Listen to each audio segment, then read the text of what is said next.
Bonjour les amis et bienvenue dans une nouvelle vidéo consacrée au mercato de l'Olympique Lyonnais. Alors, vous avez peut-être vu dans l'onglet communauté l'article qui est paru aujourd'hui sur Twitter qui nous informe que Nemanja Matic a discuté avec les dirigeants de Rennes, qu'ils sont convenus qu'ils ne pouvaient pas rester à Rennes, mais par contre ils ne veulent pas céder le joueur à une équipe de Ligue 1.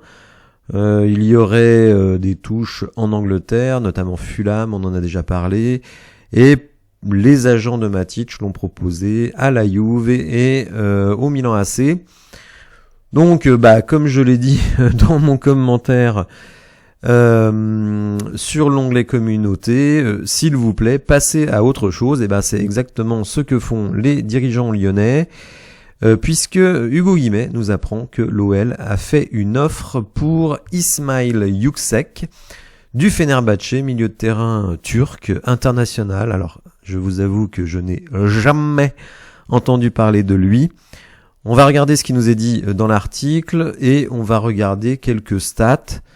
J'ai essayé de trouver sur Internet des profils assez précis sur le joueur que je n'ai pas trouvé, tout du moins dans une langue que je puisse comprendre. Donc si vous le connaissez, n'hésitez pas à m'en parler dans les commentaires. Donc on nous dit, face aux difficultés rencontrées dans le dossier Matic, les dirigeants lyonnais ont activé la piste du milieu de terrain du milieu défensif turc de Fenerbahçe, Ismail Yüksek, ciblé de longue date par la cellule de recrutement. Alors de longue date, vu la date d'existence de la cellule de recrutement, peut-être que c'était déjà à l'époque marseillaise. Le milieu de terrain est un secteur prioritaire à renforcer à l'OL, oh que oui, et pas qu'avec un joueur à mon avis. Et à ce titre, David Friot s'active parallèlement sur plusieurs dossiers. Bon. Hugo Guimet nous dit ça mouline à l'Olympique Lyonnais pour trouver quelqu'un. Après le refus de Rennes de céder Matic, le directeur sportif de Lyon s'est donc tourné vers d'autres pistes ciblées par la cellule de recrutement. La plus chaude d'entre elles mène en Turquie. Les dirigeants lyonnais viennent en effet d'adresser une offre dont le montant n'a pas filtré, mais on va voir la valeur du joueur sur Transfermarkt.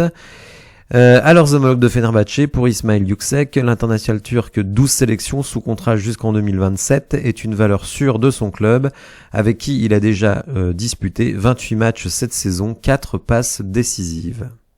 Alors sur Transfermarkt, on nous indique donc que le joueur fait 1m83, milieu défensif, 12 sélections, 1 but, 7 millions et demi. Bon, écoutez, c'est dans nos prix, de toute façon. Il est en contrat jusqu'en 2027, donc on va payer plein pot cette affaire-là.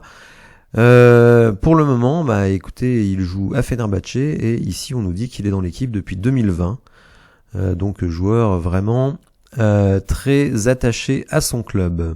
Alors on voit sur les performances récentes qu'il joue donc avec son équipe 90 minutes, 45, 90. Donc plutôt un temps de jeu assez régulier.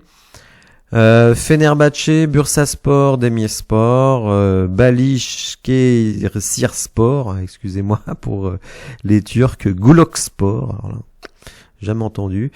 Donc vous voyez vraiment un joueur très implanté dans le championnat turc et qui donc a joué 19 matchs la saison passée, 18 cette saison. Bon, la saison n'est pas terminée.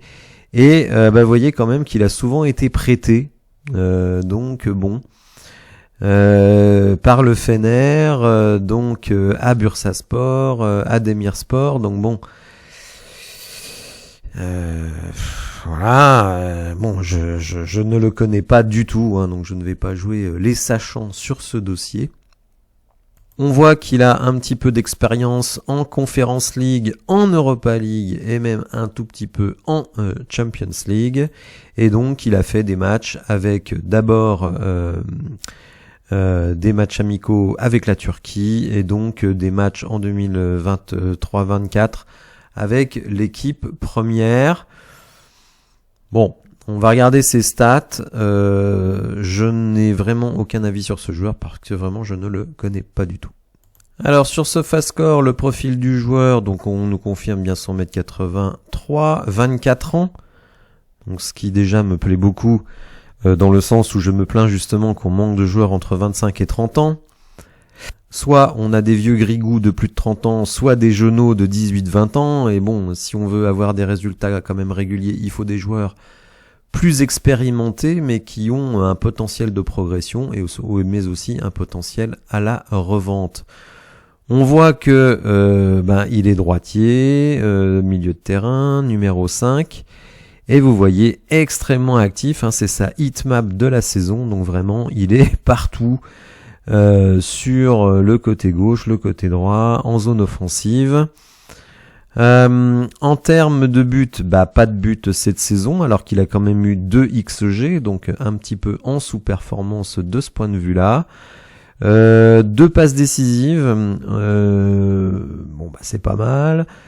De toute façon, pour un milieu récupérateur, c'est pas vraiment ce qu'on demande. 88% de passes réussies dans les matchs, 83% dans son camp, ce qui n'est pas énorme, hein, très sincèrement, mais 83% dans le camp adverse, 75% dans les passes longues, donc ça c'est quand même très très bien. Ça veut dire qu'il y en a 3 sur 4 qui arrivent à destination, idem sur les passes lobées, 72%, ça c'est quand même très bien. Au niveau des duels, total global 54%, 53% au sol, 58% dans les airs, moins de 9 pertes de balles, donc ça c'est plutôt bien. Vous voyez que l'ami est sanguin, hein, puisque depuis le début de la saison il a déjà pris 2 cartons rouges. En tout cas, vous voyez que la valeur historique, c'est un joueur qui n'a jamais eu une valeur sur le marché très importante, puisque vous voyez qu'il avait été acquis par le Fenerbahçe 65 000 €. Et que depuis, ça n'a pas beaucoup monté. SofaScore nous dit qu'il vaut aux alentours de 7 millions. Comme je l'ai dit en début de vidéo, si vous le connaissez, évidemment, n'hésitez pas à m'en parler dans les commentaires. C'est difficile de se prononcer sur ce recrutement, hein, étant donné qu'on passe d'un joueur hyper référencé comme Nemanja Matic, hein, qui alors lui a une carrière longue comme le bras. Malheureusement, Rennes ne veut pas nous le céder. Mais c'est tout à fait leur droit, il n'y a pas de souci. Moi, j'aurais aimé, évidemment, un joueur que je connais, mais on va bien être obligé de faire confiance à la cellule de recrutement, puisque Hugo Guimet nous dit que la cellule de recrutement suit le joueur depuis longtemps. Alors, est-ce que c'est de la data? Est-ce qu'ils l'ont supervisé avec l'équipe du Portugal, de Turquie? Est-ce qu'ils l'ont vu justement dans des matchs de Ligue des Champions, etc. Franchement, je n'en sais rien. Dites-moi ce que vous en pensez. En tout cas, je pense que globalement, il fallait absolument abandonner la piste Matic parce qu'on perd du temps. Je n'ai pas envie qu'on nous fasse une Joao Gomez ou qu'on nous fasse une Guido Rodriguez, c'est-à-dire s'acharner sur un joueur qui n'a pas dit oui tout de suite pour au final se retrouver avec Akoukou. J'ai rien contre Akoukou, mais force est de constater qu'il n'a pas le niveau de la Ligue 1. Voilà, j'espère que vous avez apprécié la vidéo. Si c'est le cas, n'hésitez pas à la liker, à vous abonner à la chaîne. Et je vous dis à bientôt pour de nouvelles infos. Merci, au revoir.